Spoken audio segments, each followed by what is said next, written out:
नमस्कार दोस्तों, नमः शिवाय। जीवन ज्योति चैनल में आप सभी का हार्दिक स्वागत करती हूं। दोस्तों, आज की वीडियो में बात करूंगी भादो मास महारविवार व्रत के विषय में। दोस्तों, महारविवार का व्रत भादो मास के अंतिम रविवार को धारण किया जाता है। यह व्रत 2024 में 15 सितंबर को पड़ रहा है। 15 सितंबर 2024 को महारविवार का व्रत धारण किया जाएगा।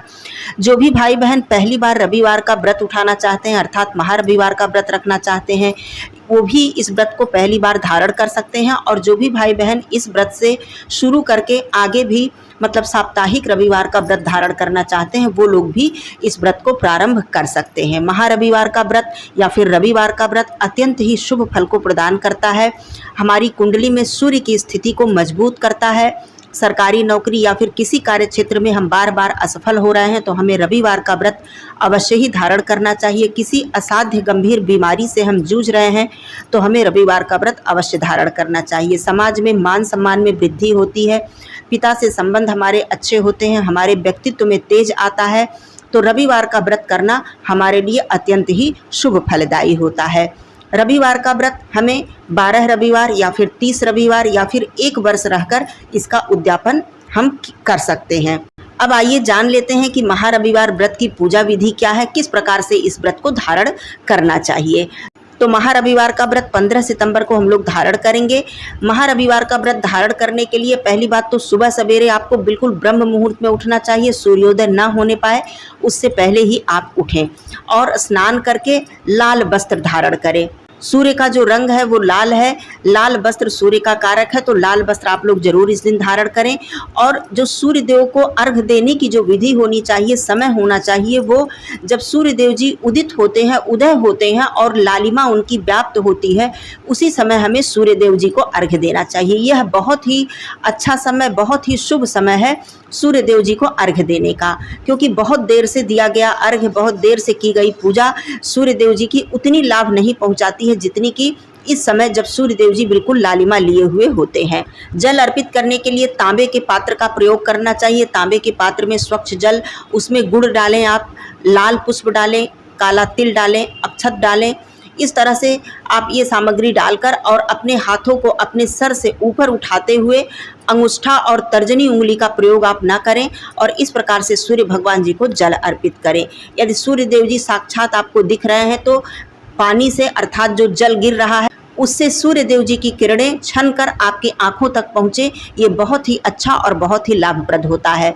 तो इस प्रकार से आप सूर्य भगवान जी को अर्घ दें और ओम सूर्याय नमः या फिर गायत्री मंत्र बोलते हुए आपको भगवान सूर्य देव जी को अर्घ देना चाहिए, या फिर ओम आदित्याय नमः, ओम भास्कराय नमः, ओम दिवाकराय नमः, ओम प्रभाकराय नमः। इस तरह से मंत्र को जप करते हुए आपको भगवान सूर्य देव जी को धीरे धीरे जल गिराना चाहिए।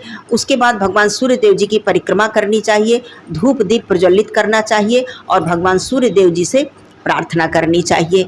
अब बात करती हूँ पूजा विधि की। तो पूजा विधि के लिए आप भगवान सूर्य देव जी की तांबे की कोई प्रतिमा ले लें या फिर आप चित्र ले लें, फोटो ले लें और एक चौकी लगा लें। उस पर लाल वस्त्र बिछाकर भगवान सूर्य देव जी की प्रतिमा स्थापित करके उन्हें लाल पुष्प, लाल चंदन अर्पित करें, धूप दीप प्रज्वलित करें, घी का दीपक प्रज्वलित करके रखें, उन्हें गुड़ अर्पित करें, लाल फल अर्पित करें या फिर आप कोई फलाहार अपने हाथों से बनाकर आप उन्हें अर्पित करें। इस तरह से भगवान सूर्य देव जी की पूजा आराधना करें। सूर्य चालीसा का पाठ करें, भगवान सूर्य देव जी के मंत्र का जप करें, गायत्री मंत्र का जप करें या फिर आदित्य हृदय स्तोत्र का पाठ करें। आदित्य हृदय स्तोत्र का पाठ करने से या फिर श्रवण करने से आपके जीवन में शुभता आती है और आपके जीवन में तमाम जो आपकी परेशानियां हैं, मनोकामनाएं हैं, वो पूर्ण हो जाती हैं। ये कार्य आप कीजिएगा। उसके बाद भगवान सूर्य देव जी की विधि विधान से आरती कीजिएगा।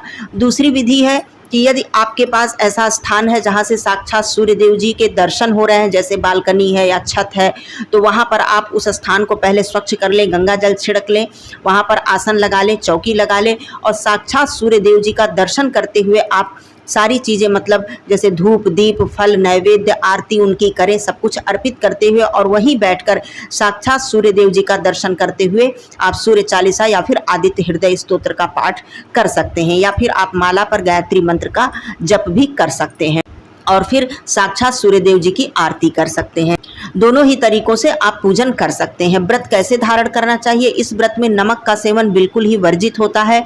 मीठा फलाहार करना चाहिए, लेकिन एक समय हम संध्या के समय हम मीठा भोजन कर सकते हैं। संध्या के समय संध्या पूजन में आपको फिर से स्नान आदि करके भगवान सूर्य देव जी की यदि प्रतिमा आपने रखी है तो वहाँ पर आप फिर से आटे का हलवा बनाएं। स्वच्छ बिल्कुल साफ रसोई में आटे के हलवे का भोग लगाया जाता है। यही भोग प्रसाद हमें संध्या के समय खाना चाहिए। या फिर आप रोटी भी खा सकते हैं, गुड़ के साथ पराठा भी खा सकते हैं, या फिर आटे का हलवा भी खा सकते हैं, लेकिन सूर्यास्त से पहले ही हमें मीठा भोजन कर लेना चाहिए। सूर्यास्त के बाद वैसे तो जल भी पीने का विधान नहीं है रविवार के व्रत में, लेकिन आपकी शारीरिक स्थिति यदि कमजोर है तो सूर्यास्त के बाद आप जल इत्यादि ले सकते हैं, लेकिन भोजन आपको सूर्यास्त होने से पहले ही ग्रहण कर लेना चाहिए। रविवार के व्रत में आपको सूर्य से संबंधित चीजों का दान करना चाहिए, जैसे कि गुड़, गेहूं, तांबे का पात्र, लाल पुष्प, लाल वस्त्र।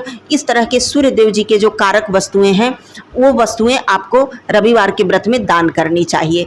इस प्रकार से आप रविवार का व्रत धारण कर सकते हैं। और पूजन के बाद आपको रविवार व्रत कथा अवश्य ही सुननी चाहिए, या फिर आप रविवार व्रत कथा का पाठ अपने पुस्तक के द्वारा भी कर सकते हैं। तो इस तरह से रविवार का व्रत धारण करना चाहिए। अब यहीं से व्रत को शुरू करके आप चाहें तो प्रत्येक रविवार का व्रत आप धारण कर सकते हैं। इस प्रकार रविवार का व्रत जब आप धारण करेंगे तो देखेंगे कि दिन प्रतिदिन आपकी स्थिति में बदलाव आएगा। पहली बात तो रविवार का व्रत धारण करने का यह फायदा होता है कि आपका जो उठने का नियम है वो बदल जाता है। यदि आप देर से उठते हैं पहले, तो रविवार का व्रत आप धारण करेंगे तो सुबह सवेरे उठने की आदत पड़ जाएगी, क्योंकि रविवार के व्रत में आपको ब्रह्म मुहूर्त में उठना पड़ेगा और उगते हुए सूर्य देव जी की पूजा करने से ही आपको लाभ मिलेगा। बहुत देर से 8 बजे, 9 बजे, 10 बजे आप यदि जल देते हैं तो उतना लाभ आपको प्राप्त नहीं हो पाता है। तो इस तरह से आपका नियम बन जाएगा सुबह उठने का। इससे आपके जीवन में शुभता आएगी, माता लक्ष्मी जी प्रसन्न होती हैं, और जो रविवार व्रत के फायदे हैं वो मैंने बता दिया है, वो सारे लाभ तो आपको प्राप्त होंगे ही होंगे। तो इस तरह से आप लोग रविवार का व्रत धारण करें या फिर केवल महारविवार का व्रत इस विधि से धारण करके भगवान सूर्य देव जी की कृपा प्राप्त करें। और कोई प्रश्न हो तो जरूर पूछिएगा। चैनल पे पहली बार है तो चैनल को सब्सक्राइब कर लीजिएगा। वीडियो मेरा पसंद आता है तो इसे एक लाइक जरूर कीजिएगा। कमेंट बॉक्स में ओम सूर्याय नमः जरूर लिखिएगा। दोस्तों धन्यवाद। नमः शिवाय। हर हर महादेव।